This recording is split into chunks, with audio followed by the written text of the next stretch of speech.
Kasama ko po siya ngayon. Andito po kami sa venue. Andiyan kayo? O sige, pupunta ako dyan ngayon. Ang susunod na programa ay rated PG.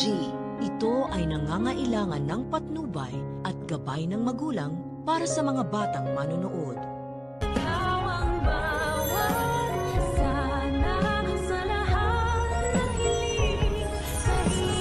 Pwede naman na magstay ka muna para sayin natin yung mga bata.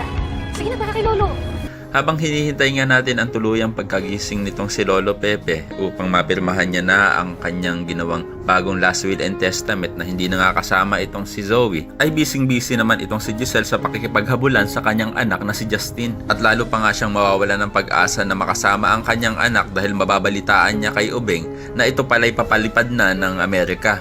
Kaya naman galit na galit si Giselle sa kanyang kapatid dahil bakit daw hindi nito sinabi sa kanya agad na ang kanyang anak pala ay may balak ng umalis ng Pilipinas kasama ang kanyang tatay na si Eric. Yun nga lang, sa halip na palakasin ni Robert ang loob ng kanyang kapatid ay sisisihin niya pa ito. At parang pinapahiwatig ni Robert kay Giselle na mag-move on na lang ito at tanggapin na lang ni Giselle na hindi daw talaga siya kayang tanggapin ng kanyang anak. Maya-maya na may tatawag si Annalyn kay Giselle upang ipaalam ang Christmas party ng mga bata na kailangan ng presensya niya doon dahil nga wala si Lolo Pepe na nag-organize nito. Parang wala pang hangganang pumunta si Giselle doon dahil nga mas gusto niyang makita ang kanyang anak na si Justin. Pero nang mabanggit na ni Annalyn kay Giselle na kasama niya ang kanyang pinsan na si Justin ay dito na nabuhayan itong si Giselle. Kaya naman halos magkandadapa pa sa pagmamadali itong si Giselle upang maabutan niya ang kanyang anak doon kasi baka magbago ang isip nito at umalis bigla. Sana nga ay tuluyan ng lumambot ang puso ni Justin para sa kanyang ina na nananabik na sa kanya. Pero gagawa pa rin talaga ng paraan si Annalyn upang pigilan ang pag-alis ng kanyang pinsan.